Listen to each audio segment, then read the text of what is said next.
हा माझा भाऊ, तो माझा मेहुणा, तो माझा काका, तो माझा पुतण्या, एवढं सांगतो. पण संतांची व्यापकता एवढी मोठी आहे.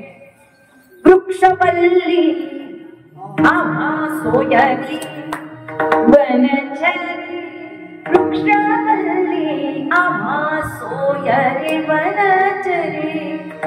ही झाडं झुडपं सुद्धा आमची कोणीतरी लागतात. ही झाडं झुडपं सुद्धा आमची सोयरे राहिलेत. आज नाही तर सख्या भावाला माणूस भाऊ मानत नाही, पण संतांनी या झाडा झुडपांना आपलं मांडलं. अरे आपण हे ममत्वाची वृद्धी केलेली आहे. तुम्ही आम्ही सुद्धा ममत्व वाढवलं पाहिजे. विठाला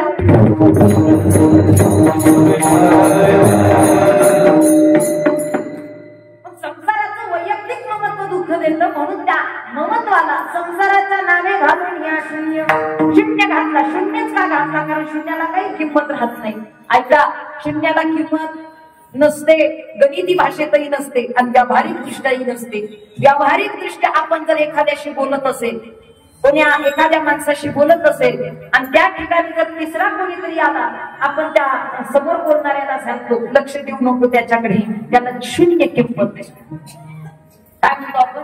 त्याला झिरो किंमत आहे. झिरो, शून्य किंमत आहे. शून्य किंमत आहे म्हणजे त्याला किंमत नाही असा म्हणण्याचा अर्थ. कारण शून्याला किंमत नसते. पण बाबा, शून्याला किंमत कधी येते? जेव्हा त्याच्या समोर कोणता अंक लागतो तेव्हा त्या शून्याला किंमत येते. तसा प्रपंच एकट्यात केला, प्रपंचाला किंमत नाही. पण प्रपंचाला जर परमार्थाची जोड दिली तर मात्र प्रपंचाचा परमार्थ झाल्याशिवाय राहत नाही. तुम्ही रुसले का? हे पहा, माझ्या कौतुकासाठी अजिबात टाळी वाजवू नका. ठीक आहे नका, पण किमान स्वतःच्या उद्धाराची टाळी चुकू नका.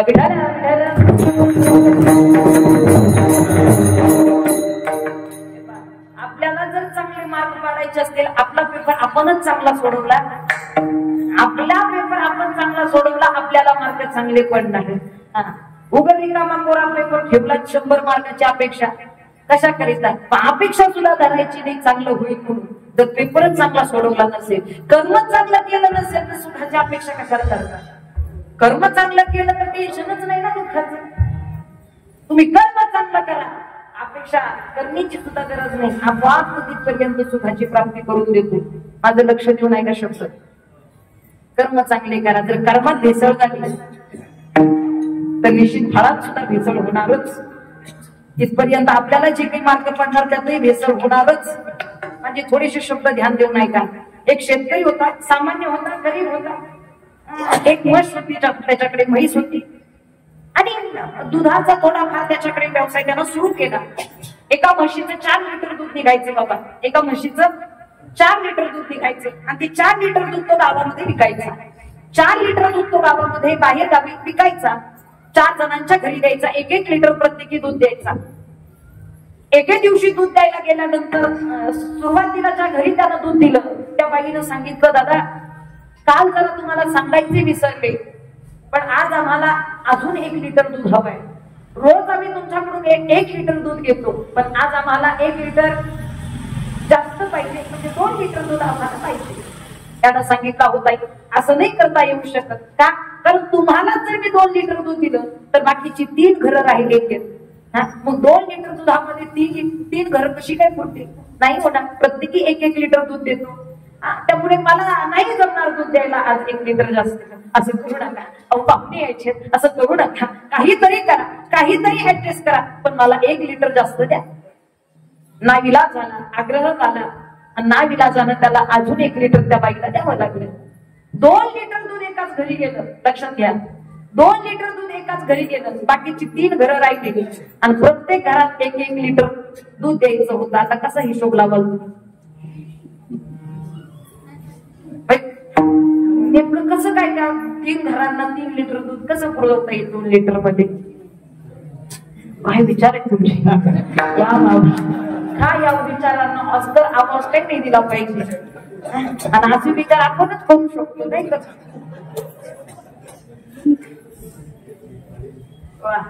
काय करू शकतो आपण? 3 घरांना 3-3 लिटर दूध, 1-1 लिटर दूध पुरावं याकरिता 2 लिटर दुधामध्ये आजही नाही, एकच म्हणजे पुरेपूर त्या 3 लिटर दूध होईल. आता त्यानंही आपल्या विचारात सहमत होऊन त्या ठिकाणी आपल्यासारखं त्यानं 1 लिटर पाणी मिक्स केलं आणि झालं 3 लिटर दूध. आणि त्या 3 घरांना त्याने 1-1 लिटर दूध दिलं. त्याला वाटलं कोणी काही बोलेल, पाणी मिसळ केली हे कोणाला जाणवेल, कारण आतापर्यंत घट्ट दूध होतं आणि आज एकदम पातळ दूध कसं काय. त्यांना त्याला दूध दिलं आणि त्या घरातल्या लोकांनी विचार केला म्हणजे जाऊ त्या म्हशीने पाणी जास्त पिला म्हणून दूध पातळ झालं असेल, काही हरकत नाही. म्हणजे चला आज एखाद्या दिवशी आपला असं ना कसं झालं, पण कुणीच काही त्याला बोललं नाही. आणि याच्या ध्यानात आलं म्हणजे पाणी मिक्स करून सुद्धा कोणी काही म्हणजे हे चालू त्याला सुरूच केलं. म्हणजे असं तर चांगलं चालू शकतं, कोणी काही बोलत नाही. चला म्हणते आता आणखी त्यानं काय केलं, 4 लिटर पाण्यामध्ये 2 लिटर पाणी, दुधामध्ये 2 लिटर पाणी, 4 लिटर दुधामध्ये अजून 3 लिटर पाणी. कुणाला काही समजेना, कुणाला काही कळेना. आणखी 4 घरं वाढवली आणि तो आणखी दूध वाटू लागला, आणखी दूध विकू लागला. त्याला एवढा आनंद झाला, एवढा आनंद झाला. माझे शब्द ध्यानात ठेवा बरं का. तुम्ही जगाला सांगा अगर सांगू नका, पण सगळं काही लिखापडी पांघारा आहे की नाही. जगाला कळत नाही म्हणजे काही देवाला कळत नाही असं आहे का. आता हे पाणी मिक्स करायचं, हे अंधारात करायचं, बाजूला करायचं, पण कुठे अंधारात केलं काय, बाजूला केलं काय, ते त्याच्या समोर कधी दिसतंय. आता याला वाटायचं जगाला कळत नाही. चला महिना निघून गेला, पाणी मिक्स करत करत करत त्यानं महिनाभर अगदी 10-5 घरं वाढवली आणि चांगल्या परीचे पैसे त्याला मिळाले. महिन्याचा पगार झाला, आनंद झाला मला. अरे 4 लिटर दुधामध्ये आपण एवढे कमवू शकतो, एवढे पैसे मिळू शकतात. त्याला एवढा आनंद झाला. पैसे घेतले, सगळ्यांचे पैसे कलेक्शन गोळा केलं आणि घरी येऊ लागला. पण येता येता भूक लागली, शिदुरी डबासोबत होता. जेवण केलं, पोटभर जेवला आणि ज्या झाडाखाली जेवला त्या झाडाखाली त्याला डुकला लागला. झोप आली, डोळे झाकले आणि शेजारी पैशाची थैली. त्याला असाच हात ठेवला, उशाला पैशाची थैली ठेवली आणि झोपी गेला. 5 मिनिटासाठी डुकला काढत असताना त्या झाडावरची माकडं, झाडावरती माकडं होती आणि त्या माकडांनी पाहिलं अरे कोणीतरी झोपलेला आहे, त्याच्या उशाला काहीतरी आहे, आपल्याला काहीतरी खायला मिळू शकतं. या हेतून त्या माकडांनी पिशवी पळवली आणि पिशवी सोडली. जशी गाठ सोडली त्या माकडांना चापायला सुरुवात केली. म्हणजे काय मिळतंय का, काय मिळतंय का. 5 रुपये मिळायचे, 10 रुपयाचा ठोकळा मिळायचा, दातात धरायचे, तोडून पाहिजे, काही तुटे ना झाले.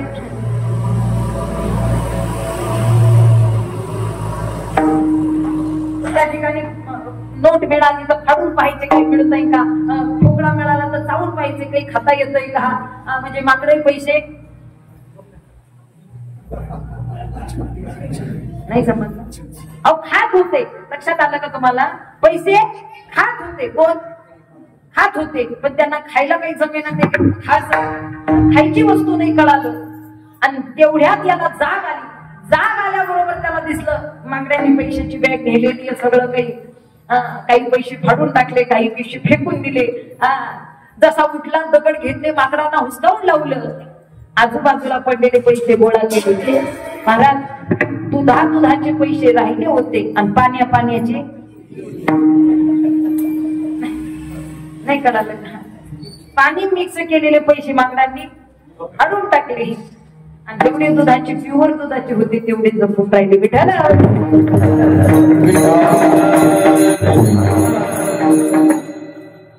आयुषशास्त्र सांगतं आयुष्यामध्ये काही गोष्टी सावकाश करायच्या असतात आणि काही गोष्टी गडबडीनं करायच्या असतात.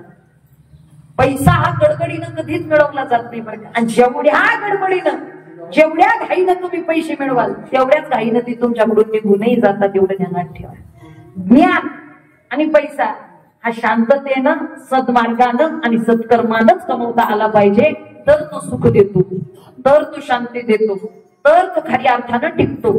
नुसतं माझं करून अभिमानानं धन दौलतनं ज्ञान कमवत बसा तर ते कामी येत नाही. ते येतं सुद्धा पटकन आणि जातं सुद्धा पटकन. म्हणून निश्चितच या गोष्टी ध्यानात ठेवल्या पाहिजेत. आपलं कर्म आपण निरीक्षण करून पाहिलं पाहिजे. आतापर्यंत माणसानं दुसऱ्याची कर्माची पान उतारा केला. हे यानं असं केलं, त्यानं तसं केलं. अहो काही कीर्तनाला बसले तरी गप नाही, हे ना असं केलं.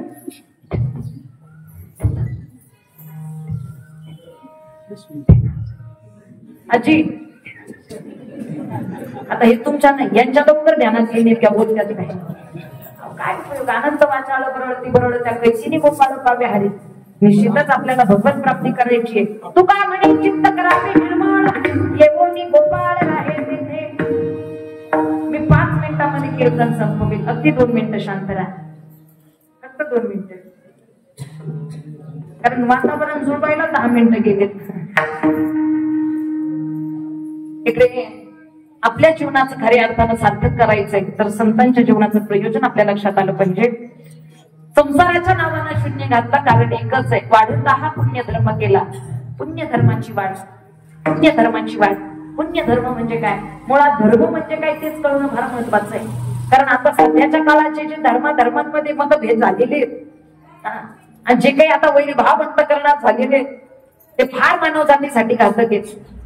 मला वाटतं संतांनी जो धर्म सांगितला त्या धर्माचं आचरण आपण केलं पाहिजे. निज धर्म हा सुखडा नर्म उच्चारू घडघडा. सकल धर्माचे कारण नामस्मरण हरी कीर्तन. कोणता धर्म आपला आहे लक्ष देऊ नाही का? सत्कर्माच्या मार्गाने चालणारा, चांगली विचारधारा इतरांपर्यंत पोहोचवणारा, अंतःकरणामध्ये कोणाचा द्वेष न धरता या मानव जातीसाठी जे काही हितकारक आहेत त्या गोष्टी जर समाजापर्यंत पोहोचवल्या जात असतील तर तो धर्म आहे. अनितीने हिंसाचारानं जर वागणूक असेल तर तो धर्म नाही मानला जात बरं काय. म्हणून प्रत्येकानं आज आपला धर्म जाणून स्वधर्माचं रक्षण करणं हे फार महत्वाचं आहे. खरा तो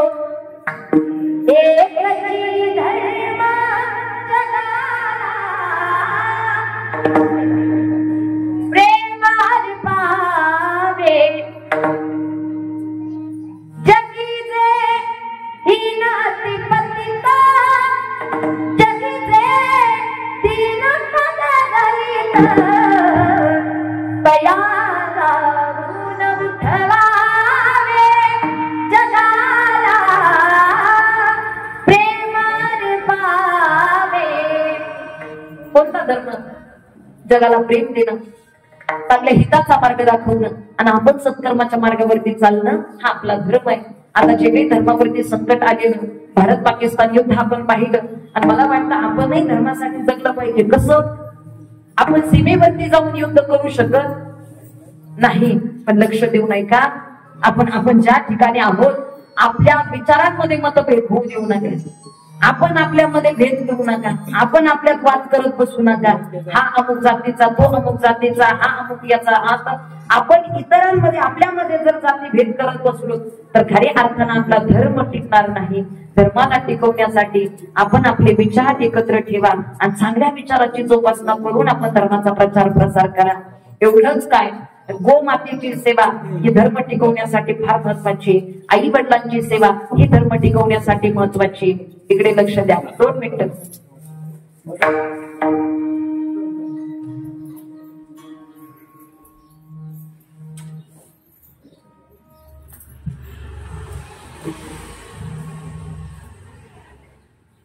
आज कामठी पाटील परिवार जे आईची सेवा करत आहे, हे फक्त आईची सेवा नाही तर हा धर्म टिकवण्यासाठीचा सुद्धा प्रयत्न आहे. निश्चितच तिने केलेले उपकार, तिने दिलेले संस्कार, तिने दिलेला विचार जोपासण्याची ही एक वेळ आहे. ठीक आहे बाबा, 2 मिनिटं. नाही 2 मिनिटं.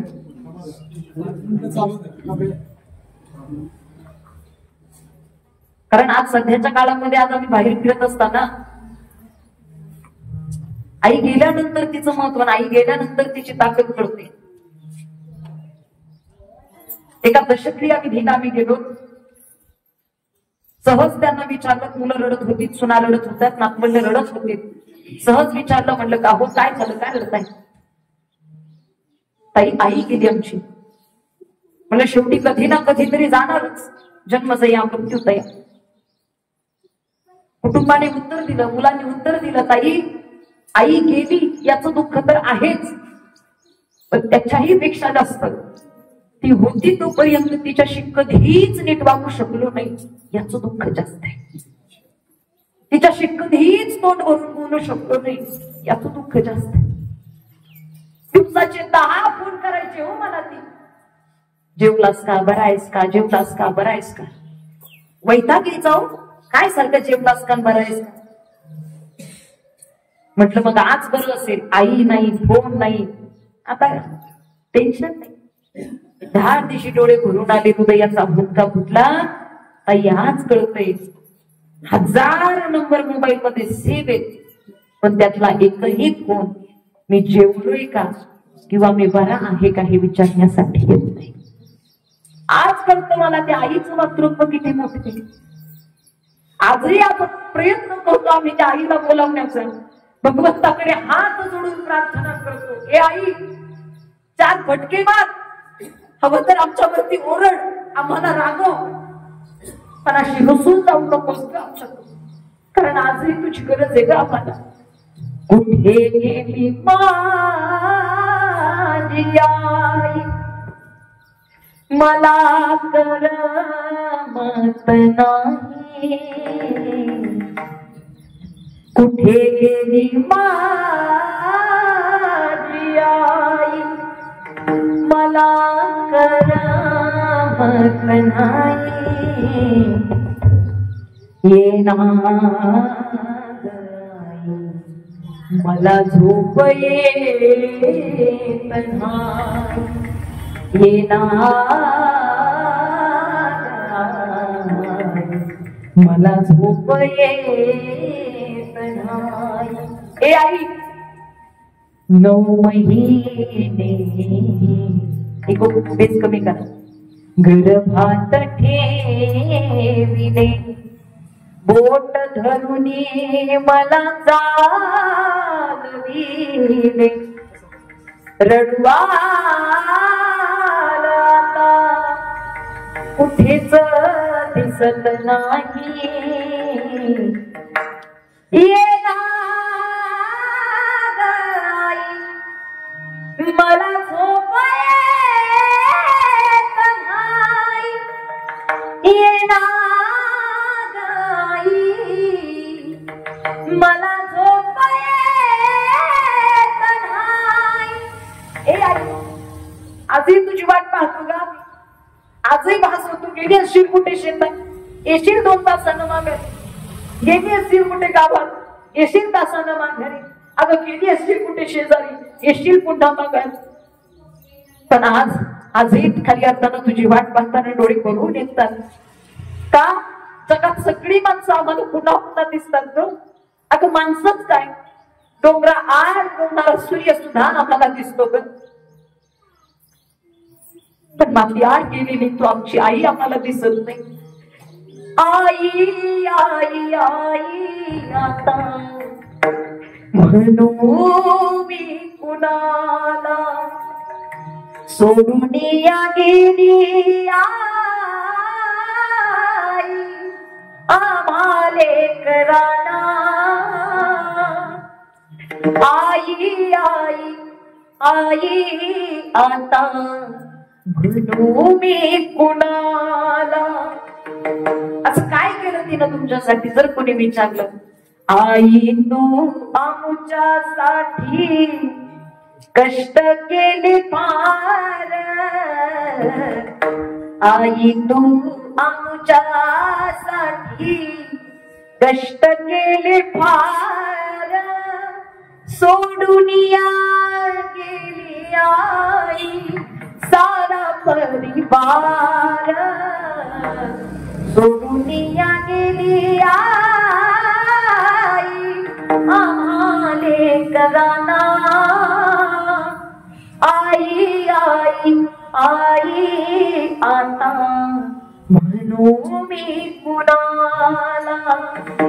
आई कुणाला म्हणावं? खऱ्या अर्थाने या गोष्टीचं दुःख फार मोठे. ईश्वरी सत्य पुढे विलाज नाही. निश्चितच आईच्या जाण्याचं, या ताईच्या जाण्याचं जे काही दुःख या कुटुंबावरती आहे ते दुःख सावरण्याची शक्ती परमेश्वर स्वामी ज्ञानेश्वर महाराजांनी त्यांना द्यावी अशी ईश्वरचरणी प्रार्थना करते. आज जगद्गुरु तुकोबरायांनी संसाराच्या नावानं शून्य घालून पुण्यधर्माची वाढ व्हावी याकरिताचा विचार मांडलेला आहे.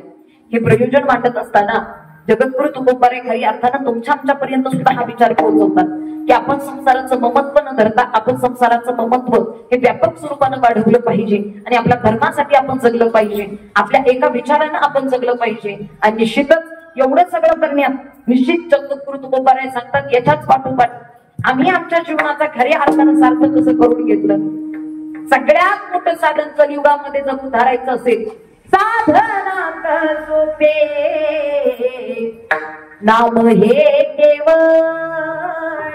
सगळ्यात सोपं साधन म्हणजे भगवंताचं चिंतन आहे. तुझी भगवरोग संचित क्रियमान भोग ऐसे विठोबाचे नाम उच्चारिता खंडे जन्म. हे संसार खऱ्या अर्थाने इथून तारण्याचं सगळ्यात मोठं साधन म्हणजे नामचिंतन आहे. आणि संत सांगतात आम्ही तेच साधन हातात घेतलं आणि खऱ्या अर्थानं काळाचा घाला चुकवला भगवानच्या दुसऱ्या चरणात.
हरिभजनी हे ढवळीले जगत स्मरिला लागकडे काळाचा ढवळणं ही प्रक्रिया चुकीची नाही. बघा ही प्रक्रिया चुकीची नाही. ढवळणं ही प्रक्रिया चांगली आहे.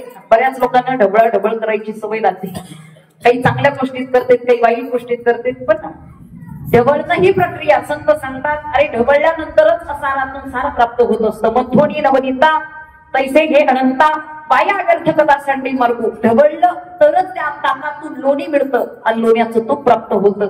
सगळ्याचं तात्पर्य ढवळल्यानंतरच असारातून सार होतं, तसं ढवळल्यानंतरच अशुद्ध विचारातून शुद्ध विचार निर्माण होतं. अज्ञानातून ज्ञान बाहेर येतं आणि खऱ्या अर्थानं आपल्या उद्धाराचा मार्ग आपल्याला कळू शकतो, दिसू शकतो.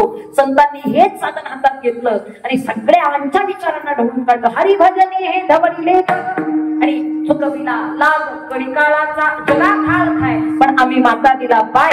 ही ताकद संतांची निश्चित या भगवत चिंतनाची आहे. म्हणून प्रत्येकानं ते साधन हातात धरा.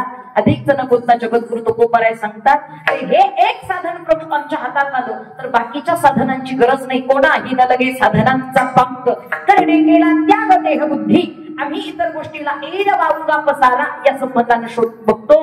कारण इतर गोष्टी इतर साधनं आमच्या जीवनामध्ये फार मोठे प्रभावशाली नाही. त्या त्या काळात त्या त्या युगात किती साधना झाली पाहिजे. कृतयुगात वेगळी, त्रेतायुगात वेगळी, द्वापार युगात वेगळी आणि कलियुगात माझे करावे कीर्तन. ते नारायण देईल भेटी आता नेटाळी मुखानं भजन विठ्ठोबार.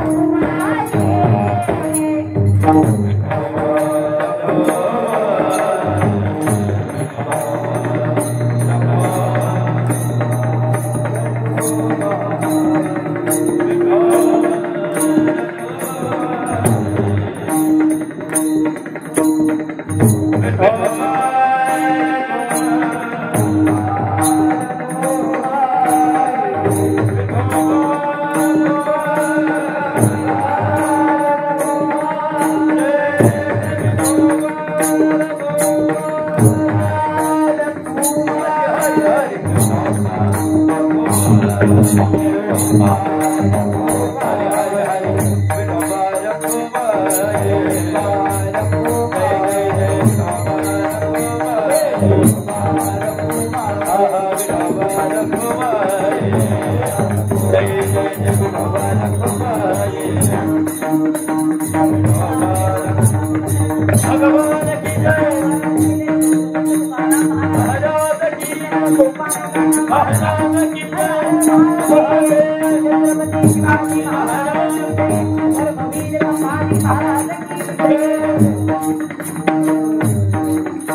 बोलो रे भाई सब संतन की जय, ओ माता की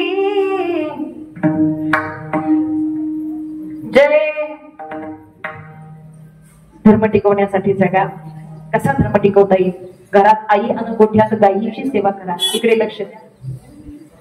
गोठ्यात गायीची सेवा मी का म्हणते? मी स्वतः गोसेवक आहे. भोर तालुक्यामध्ये रुक्मिणी खिलार गोशाळा या नावानं आमची वैयक्तिक गोशाळा आहे, ज्या माध्यमातून जातीवंत खिलार गाई आणि जातीवंत मोठ्या मापाचे खिलार गळू बैल त्यांची आम्ही सेवा करतोय.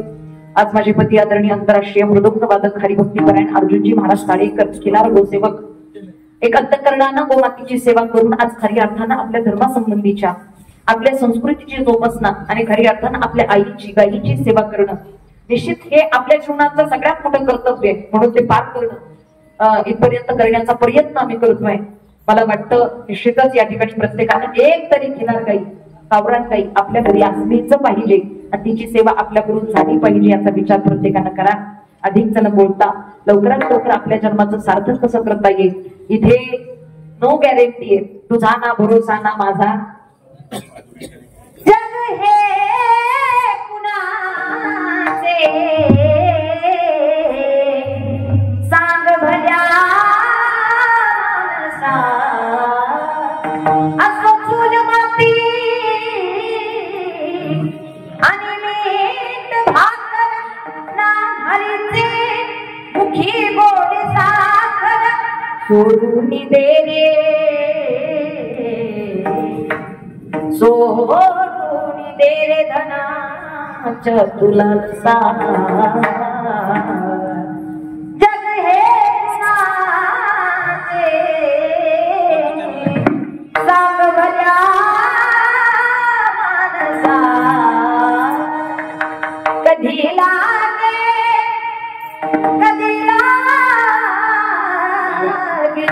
कधी लागे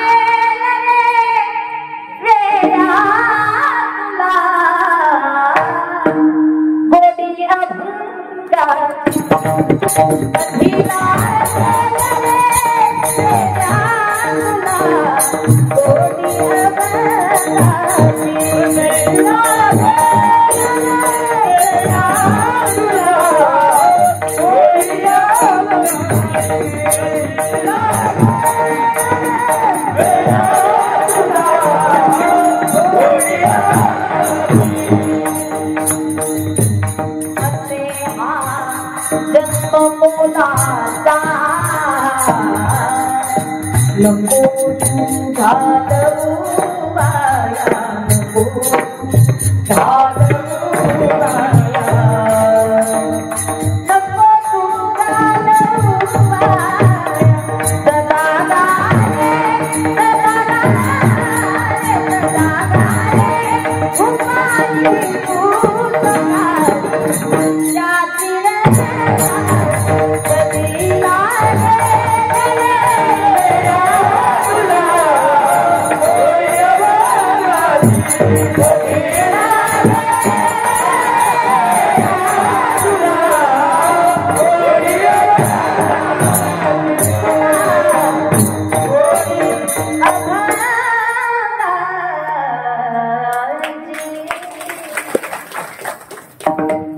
झालं आता संपलं.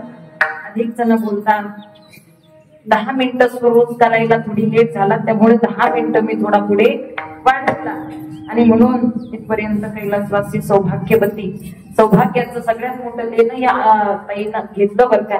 तुम्ही गळ्यात किती थोडं सोनं घालताय, अंगावरती किती थोडं स्त्रीच्या सोनं आहे, त्यापेक्षा कपाळाचं कुंकू हा तिच्या जीवनातला सगळ्यात मोठा अलंकार लक्षात ठेवा. आणि हा अलंकार घेऊन या आईनं जावं. लक्ष्मी छाया आत्माराम कामते पाटील, त्यांचे पती आत्माराम विकोबा कामते पाटील, त्यांची मुलं अभिजित कामते, चंद्रशेखर कामते. ठीक आहे, चालेल झाल्या. सुनबाई असतील, त्यांचे दीर तुकाराम कामठे, ज्ञानेश्वर कामठे, पंढरीनाथ कामठे, जावा असतील, त्यांच्या सुना असतील, नातवंड असतील, सर्व मोठा परिवार, जे काही दुःख या परिवाराला झालेलं आहे त्या दुःखातून सावरण्याची शक्ती श्री संत सोपान काकांनी त्यांना द्यावी अशी ईश्वरचरणी प्रार्थना करते. आषाढी वारीचा पर्वकाळ आहे. प्रत्येकाला इथपर्यंत आल्यानंतर आली या संसारा उठावे करा शरणाचा उदाहरण पांडुरंगा भगवंतापर्यंत आज धरून तिथपर्यंत त्याच्या पंढरपूरच्या वारीची खऱ्या अर्थानं मनात अंतःकरणात आज धरली पाहिजे. आणि निश्चितच या ठिकाणी आज कीर्तनरूपी सेवेकरिता सुंदर अशी गायनांची साथ हरिभक्ती पारायण आदरणीय दिनेश महाराज केदारी महाराजांसाठी एकदा जोरदार टाळी वाजवा. बऱ्याच दिवसानंतर योगातील आणि केदारी महाराज मनापासून या ठिकाणी धन्यवाद. त्याचबरोबर आदरणीय हरिभक्ती पारायण साईराज महाराज जगताप असतील, एकदा जोरदार टाळी वाजवा महाराजांसाठी. गोड अशी या ठिकाणी सुरांची साथ या ठिकाणी दिली. त्याचबरोबर या ठिकाणी आमचे बंधुस्थानी असणारे मृदुंगाची उत्कृष्ट अशी साथ आमच्या प्रत्येक महाराज खरंच मला 8-9 प्रॉपर पाठी खरंच दादांची गोड अशी साथ याही आधी प्राप्त झाली. बऱ्याच दिवसांनी दादांचा सुद्धा योग आलेला अनेक वर्षांनंतर. त्यामुळे आणि खरी अर्थाने इथपर्यंत फार आवर्जून मी येणं केलं. निश्चित त्याने तितके धन्यवाद कमी पडतील. आणि खूप गोड अशी मृदुंगाची साथ दादांची प्राप्त झाली. एकदा जोरदार टाळी वाजवा. आणि जवळच आपल्या गावाचे पुरीचेच आहेत ते. आणि खऱ्या अर्थानं आपल्या भागातील, आपल्या तालुक्यातील, आपल्या गावातील एक चांगली गुणीजन कलाकार मंडळी असतील तर निश्चित त्यांची दाद देऊ. त्यांच्या मोठेपणा आपल्याला असलाच पाहिजे बरं का. त्यांचं भाव आपण करता आली पाहिजे, त्यांना दाद आपण देता आली पाहिजे. आणि मला वाटतं खरी अर्थाने खूप चांगली सेवा तुम्ही करताय, मनापासून धन्यवाद. त्याच्यासह पत्नी सुद्धा सुंदर अशा पद्धतीने कीर्तन करतात आमच्या आदरणीय दिव्याताई जगताप आणि शिंदे या ठिकाणी त्यांचे खूप मनापासून धन्यवाद. त्याचबरोबर विनेकरी महाराज, सर्व टाळकरी वृंद असतील, सर्वांचं खूप मनापासून धन्यवाद. महाराज हार्मोनियमची सुरांची साथ असतील, त्याचबरोबर साऊंड सिस्टम असेल, कॅमेरामॅन दादा असतील, सर्वांचंच खूप धन्यवाद. माझ्या समवेत माझे सासरे आदरणीय नथुरामजी बाबा साळीकर या ठिकाणी उपस्थित आहेत, त्यांचे धन्यवाद. आणि पुन्हा एकदा उपस्थितांच्या चरणी नतमस्तक होते. त्याचबरोबर या ठिकाणी आमचे शिवडीमध्ये भरपूरदा येण्याचा योग, आणि शिवडी म्हणजे हे पाहुण्यांचंच गाव आहे आमचं. त्यामुळे निश्चितच इथपर्यंत सगळीच मंडळी उपस्थित आहे. त्यांचं सर्वांचं उपस्थितांचं धन्यवाद. उपस्थितांच्या चरणी नतमस्तक होते. आणि सेवेला पुढे ज्ञानेश्वर